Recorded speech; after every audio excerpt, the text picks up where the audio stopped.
নবমীর দিন সারা রাত ঠাকুর দেখে সকালবেলা বাড়ি ফিরে আমরা ঠিক করছিলাম দশমীর সন্ধ্যাটা কি করা যায়, কারণ অলরেডি পুজোর 4টে দিন কিভাবে কেটে যায় আমরা কেউই বুঝতে পারি না। আর দশমীর দিন থাকে আমাদের সকলের মন খারাপ, কারণ মায়ের বিদায় বেলা আগত।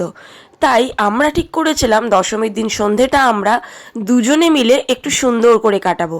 তাই দেরি না করে আমি আর আমার বর সেদিন সকালবেলায় রঘু ডাকাত দেখতে যাব বলে বিনোদিনী থিয়েটারে টিকিট কেটে নিয়েছিলাম।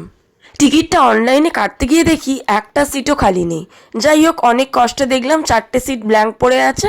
তার মধ্যে থেকে আমরা 2টো সিট বুক করে নিয়েছিলাম, কারণ সিনেমা দেখতে যাব সেটাই সব থেকে বড় আনন্দের কথা। 2টো সিট ছিল আমাদের জন্য, আমরা সেটা বুক করে নিয়েছি। ভীষণ খুশি ছিলাম। আর দেখো দর্শকদের উচ্ছ্বাস, দর্শকদের উপচে পড়া ভিড় ছিল চোখে পড়ার মতো। মানে দেবের যে এত ফ্যান ফলোয়িং না দেখলে সত্যি চোখে বোঝা যায় না। অবশ্য নতুন কিছু না, দেব মানেই হচ্ছে নতুন কিছু আবিষ্কার আর দর্শকদের বাঁধ ভাঙা উচ্ছ্বাস। যাই হোক, আমরা থিয়েটারের ভেতরে এখন ঢুকে পড়েছি। এরপর আমরা আমাদের সিটের দিকে এগিয়ে যাচ্ছি, বসবো। বিনোদিনী থিয়েটারের আরেকটা জিনিস আমার ভীষণ ভালো লাগলো, সিনেমা শুরু হওয়ার আগে জাতীয় সঙ্গীতটা ওরা বাজায় আর সবাই উঠে দাঁড়িয়ে তার প্রতি শ্রদ্ধা জ্ঞাপন করে। এটা কিন্তু বেশ আমার নজর কেড়েছে।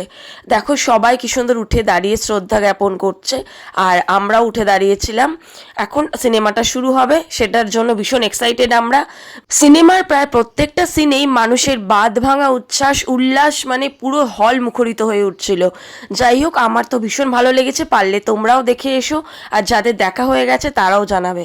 ভিডিওটা কেমন লাগলো অবশ্যই জানাবে। আমার তো ভীষণ ভালো লাগলো আজকের সন্ধ্যাটা। টাটা।